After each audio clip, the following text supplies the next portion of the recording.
Bonjour, membre mondial 1, ici Lambert Kwasi. Je suis ici pour vous expliquer les différentes tranches sur lesquelles nous nous appuyons pour gérer les programmes d'adhésion au niveau des 6 business développés par Mondial 1. Retenez que parmi les 6 business retenus par Mondial 1, il y en a 3 qui ont été soumis à un vote, OK, et il y en a 3 qui n'ont pas encore été soumis au vote et qui le seront l'année prochaine, en 2023. Mesdames et messieurs, vous devrez comprendre comment les tranches fonctionnent. C'est en comprenant les tranches que vous saurez si votre ID est autorisé à s'inscrire ou non dans les différents business.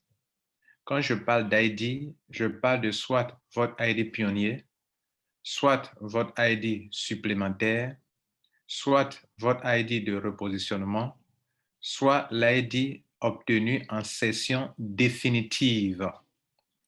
Les ID obtenus en session temporaire ne sont pas encore vos ID. Ils ne le seront que l'année prochaine après le vote des business obligatoires. Si ceux qui avaient ces ID que vous avez obtenus en session temporaire ne s'exécutent pas pour s'enregistrer dans les business votés, c'est là que ces ID de session temporaire vous reviendront. Donc, ce dont il est question quand on parle de tranche, les ID temporaires, les ID en session temporaire n'en font pas partie. Du moins, vous qui les avez obtenus, ne les prenez pas comme des ID pour lesquels vous pouvez postuler. Le détenteur, le vrai détenteur de ce ID qui l'a pas encore perdu, lui, il peut postuler pour ça, mais pas vous. Par contre, si vous avez obtenu un ID en session temporaire et que ce ID génère un ID de repositionnement, vous pouvez tenter votre chance pour lancer l'ID de la demande de conservation pour que si le vrai propriétaire ne fait pas la demande, vous puissiez obtenir ce ID de repositionnement qui est issu d'un ID qui est en session temporaire. Je l'ai expliqué en long et en large. Bien, maintenant, les tranches dont je vais parler maintenant dans cet audio, dans cette vidéo, ça concerne soit les ID pionniers que vous avez, qui vous appartiennent, soit les ID supplémentaires qui vous appartiennent, soit les ID de repositionnement qui vous appartiennent, soit les ID acquis en session définitive. Voici donc les tranches pour chacun des 6 business. Première flèche, les 3 business. Les 3 business, entendez par là Easy, Fast Money, 128 BTC. Les 3 business. Tous ces 3 business sont regroupés dans la première ligne que j'ai indiquée ici.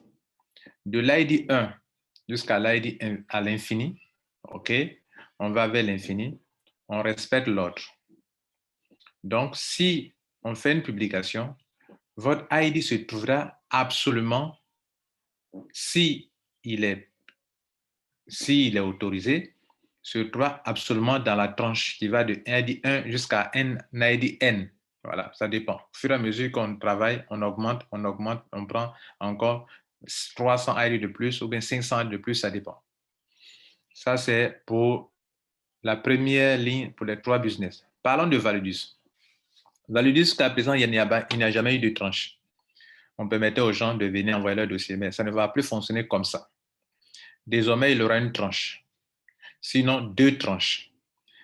Il aura une tranche qui va de ID 1 à ID 5000 et de l'ID 5000 vers l'infini. Pourquoi ça? Pourquoi 5000? Parce qu'on a divisé le réseau mondial 1 en 2. Sinon, le dernier ID attribué, c'est le dernier ID du airdrop qui est l'ID 10 000. C'est sur ça qu'on est actuellement. Et comme c'est actuellement qu'on est en train de prendre la décision, c'est pour ça qu'on divise 10 000, le réseau. L'ensemble de tous les ID de Mondial 1 font 10 000 ID. Si on veut voir le milieu de ce réseau, c'est ID 5 000. Donc, diviser 10 000 par 2, ça fait 5 000, donc la moitié. Donc, on est au milieu. Dans cette vision de Valdus, on veut permettre à ce que ceux qui sont au milieu du réseau puissent aussi s'enregistrer facilement dans les business. C'est pour ça qu'on prend à partir du milieu 5000 et on va vers la gauche. En allant du milieu vers la gauche, ça favorise ceux qui sont au milieu de notre réseau. En allant du milieu vers la droite, on favorise ceux qui sont au milieu de notre réseau. Voilà la manière dont on va gérer Validus. Donc, s'il y a une tranche à publier, ça sera 2 tranches. 5000 attendants et puis 5000 attendants. OK? Bien. Ou bien pour la première tranche, par exemple, si on doit publier 100 tranches de part et d'autre, ça sera 4900 pour la première, de 4900 à 5000, et puis deuxième tranche de 5000 à 5100. Bien. Maintenant, le troisième business, enfin, le troisième groupe de business, c'est Infinity Matrix. Infinity Matrix, vous connaissez déjà la tranche. ID 1, il y a 2 tranches. De l'ID 1, à 3000 à l'ID 3250 et de l'ID 3250 à l'infini. Pourquoi l'ID 3250? À l'époque, lorsqu'on était en train de lancer Infinity Matrix, je trouvais qu'il y a des membres qui avaient été programmés et on les a mis en attente parce que il fallait traiter les 444 ID négligés par des gens via des sessions. Pour ne pas pénaliser ceux qui étaient là, on a fait de telle sorte qu'on puisse commencer sur ce ID qui devrait devrait faire partie de ceux qui devraient être programmés. Et donc, on est parti de ce repère-là pour créer 2 tranches. Et je l'ai déjà expliqué en long et en large. Pourquoi on a commencé par là? Parce que 3250, ce n'est pas un milieu. Pourquoi on a commencé par là? Pour Validus, là, c'est le milieu du réseau. Mais pour 3250, ce n'est pas le réseau. Ce n'est pas l'ID, ce n'est pas le milieu. Mais pourquoi on a commencé par là? Parce que ceux-là, on les a fait attendre alors que leur tour on devrait les enregistrer dans les business et on est parti gérer des sessions. Et c'est pendant ce temps qu'on était en train de lancer Infinity Matrix et c'était pour ne pas les pénaliser qu'on a fait ça. Pour qu'au moins, ils ne se disent pas que, ah, voilà, que nous, on devrait s'enregistrer. On nous a fait attendre et on lance un nouveau business et puis nous-mêmes, on ne fait même pas partie de ça, de cette tranche-là.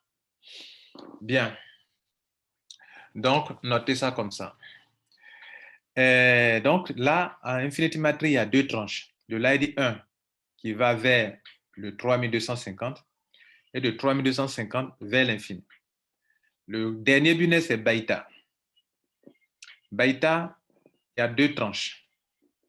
L'ID 1 vers un ID X et puis le dernier ID attribué en allant en reculant vers un ID X. Donc, là, c'est un peu important de préciser les choses. C'est quoi l'ID X? L'ID X, nous ne le savons pas pour le moment. Mais un jour, les 2 tranches vont se croiser. Un jour, les 2 tranches vont se croiser. J'explique d'abord ce que le côté droit a d'abord. Le côté droit. Dernier ID, c'est quoi? Le dernier ID attribué actuellement, c'est l'ID 10 000.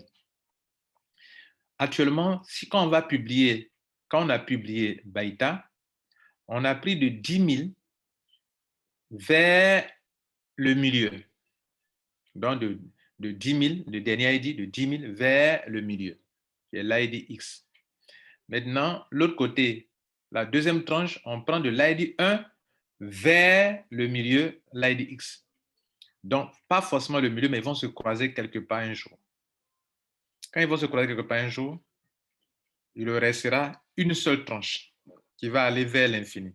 C'est pour ça que la flèche qui va vers l'infini, elle tient toujours. Mesdames, Messieurs, ou si on veut encore, quand on va arriver là, on va faire la même chose encore, aller prendre les 2 extrémités et continuer de faire également. Vous comprenez? Bien. Donc, voilà pour les différents cas de figure pour les 6 business. Je crois que vous avez compris. Ce qui est nouveau actuellement, c'est Validus. Validus, On a pris 2 tranches et on a pris l'ID 10 000, on a divisé en 2. Il y a 10 000 ID aujourd'hui dans le réseau mondial 1, on a divisé en 2. Et à partir de maintenant, notez que c'est comme ça les trains vont fonctionner. On publiera les 2 tranches, vous enverrez vos demandes comme pour les autres business et on va traiter. Celui qui n'est pas dans la tranche ne doit pas envoyer son dossier. Validus, tout ce qu'il y a comme trou dans le passé, on va les boucher par ceux qui ont déjà payé, alors que leur ID était très éloigné, qui ont déjà payé, et on va prendre leur paiement là, ils seront prioritaires d'abord. Et après, maintenant, tous les autres qui viennent, on va fonctionner normalement avec les tranches. Je vous remercie.